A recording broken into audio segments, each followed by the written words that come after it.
సంగారెడ్డి జిల్లా జహీరాబాద్లో మంత్రి పొన్నం ప్రభాకర్ మీడియా సమావేశం.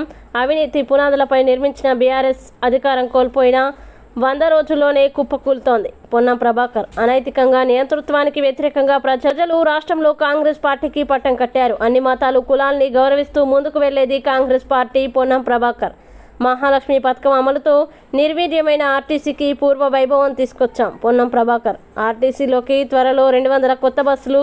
లోక్సభ ఎన్నికల అనంతరం ఆర్టీసీలో 3000 ఉద్యోగుల భర్తీ. పార్లమెంట్ ఎన్నికల్లో ప్రజలు కాంగ్రెస్ పార్టీ అభ్యర్థుల్ని గెలిపించాలి. పొన్నం ప్రభాకర్ ఢిల్లీ మద్యం కేసులో కవిత అరెస్టు భాజపా బారాస రాజకీయ ఎత్తుగడే. మే 10 పరిపాలన దక్షత గల కాంగ్రెస్ పార్టీ అధికారంలో ఉన్నటువంటి దాని కారణంగా అన్ని కార్యక్రమాలను అమలు చేసుకుంటూ పోతా ఉన్నాం. ఆల్రెడీ ఇప్పటికీ 200-300 బస్సులు ఆల్రెడీ ప్రొక్యూర్ స్టార్ట్ అయింది. బాడీ బస్సులు కొన్నా కూడా బాడీ కన్స్ట్రక్షన్ నెలకు 60-100 అది ఇండియా కూడా లేడు కదా. లేదు ఇప్పుడు లిక్కర్స్ నేను ఇండియా అరెస్ట్కి సంబంధించిన ఇష్యూలా ఏంటంటే ఆర్థిక అసలు ఈ రాష్ట్రంలో మేము అధికారంలోకి వచ్చి ఒక్కసారి ఖజానా పక్కకు చూస్తే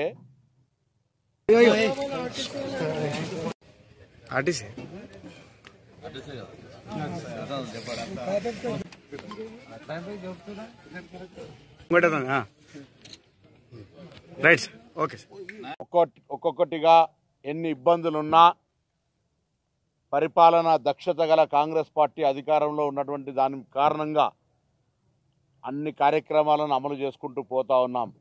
ఇలా మేమంతా కూడా మళ్ళీ తెలంగాణ ఆకాంక్షలకు సంబంధించి తెలంగాణ ప్రజల యొక్క ఆలోచన విధానాన్ని ప్రతిబింబించే విధంగా భవిష్యత్తు పరిపాలన కొనసాగించడానికి జరిగే ప్రయత్నంలో నేను తెలంగాణ ప్రజలందరినీ కూడా 2 చేతులు జోడించి కాంగ్రెస్ పార్టీకి మద్దతు ఇవ్వమని అడుగుతా ఉన్నాం. విశ్వాసం ఉంచారు మా మీద ఉన్న నియంతృత్వానికి వ్యతిరేకంగా ప్రజాస్వామ్యాన్ని కాపాడాలని మీరు ఇలా కాంగ్రెస్ పార్టీని గెలిపించారు. ఆచార్య చూస్తూ ఉన్నారు. 10 ఏళ్ళు పరిపాలించిన పార్టీ 100 రోజుల్లో కుప్పకూలిపోతుందంటే అనైతికంగా నియంతృత్వానికి వ్యతిరేకంగా అప్రజాస్వామికంగా అహంకారపూరితంగా అబద్ధాలతోటి నిర్మాణం చేస్తే ఏదైనా ఉండదు అనడానికి టీఆర్ఎస్ పార్టీ కూలుతున్న విధానం నిదర్శనం. కాంగ్రెస్ ఒక బేసిక్ ఐడియాలజీ అన్ని మతాలు అన్ని కులాలకు సంబంధించి అన్ని ప్రాంతాలకు సంబంధించి ఒక ప్రణాళికతోటి పోయేటువంటి పార్టీ. నాయకత్వం ఎవరున్నా ఏమున్నా ఒక విధానాలతోటి పార్టీ నడిచేటువంటి విధానంగా ఉంటుంది. ఇలా గౌరవ ముఖ్యమంత్రి గారు రేవంత్ రెడ్డి గారి నాయకత్వంలో కూడా నేను ట్రాన్స్పోర్ట్ మినిస్టర్గా నా శాఖకు సంబంధించినటువంటి ఆర్టీసీ 48 గంటల మహిళలకు ఉచితంగా ఇవ్వడమే కాక ఆర్టీసీ నిర్వీర్యం అయిపోయింది. 50 రోజులు సమ్మె చేసేవాడు పట్టించుకోలే.